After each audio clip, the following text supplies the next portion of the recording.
Russian President Vladimir Putin has urged the Ukrainian government to allow its troops to surrender to rebels in the strategic town of Debaltseve.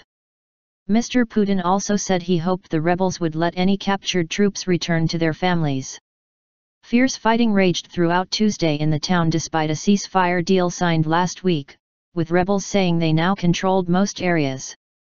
The UN Security Council called for an immediate end to hostilities. On Tuesday evening, a resolution drafted by Russia calling on all sides to respect the deal, signed in the Belarusian capital Minsk last week, was adopted unanimously by the Council. International observers monitoring the truce have been unable to enter Debaltseve. The town has become a key prize for rebels and government forces, as it sits on a strategic railway line linking rebel-held Donetsk and Luhansk. Ukrainian President Petro Poroshenko described rebel attempts to take the town as a cynical attack on the ceasefire.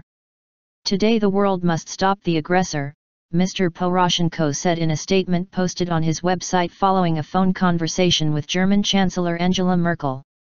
"I call on the permanent members of the UN Security Council to prevent further violation of fundamental principles and rules of the UN and the unleashing of a full-scale war in the very center of Europe," he said.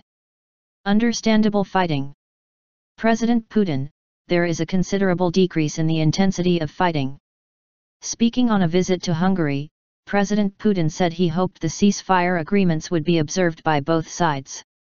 Mr. Putin said there had been a significant reduction in the intensity of combat since the truce came into effect over the weekend. He said the conflict could not be solved by military means.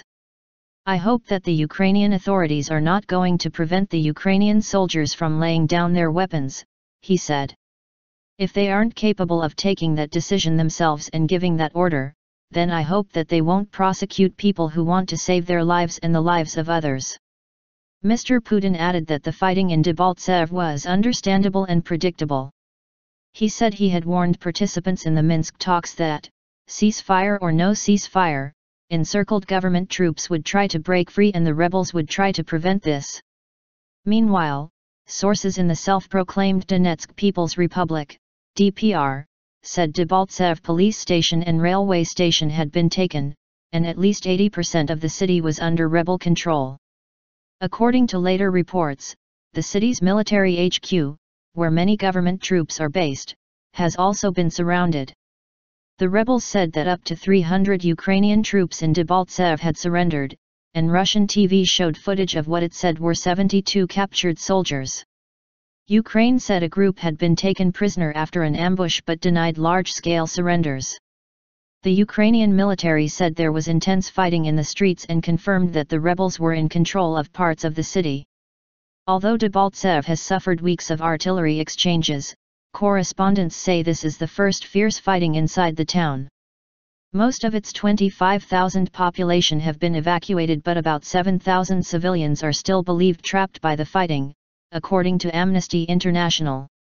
The ceasefire, which came into effect on Sunday, has been broadly observed, but separatists insist the agreement does not apply in Debaltseve because they have the town almost surrounded. Both sides have also failed to pull back heavy weapons from the front line.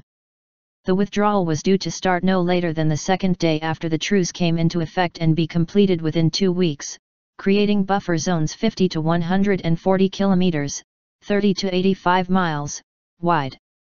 Officials say more than 5,400 people have been killed since the conflict erupted in eastern Ukraine in April, but the UN believes the actual death toll to be much higher.